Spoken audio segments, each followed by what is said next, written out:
Hey there!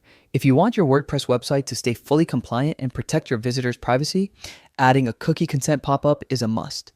In this quick 2025 guide, I'm going to show you exactly how to do it, step by step. First, head over to your WordPress site and log in. You'll find the login option at the top right corner. For a smooth experience, click Continue with Google and select the account linked to your site. Once you're in, navigate to the dashboard and find the Edit Site option. This opens your site editor, where all the magic happens. Inside the editor, click the plus icon in the top left corner to add a new element.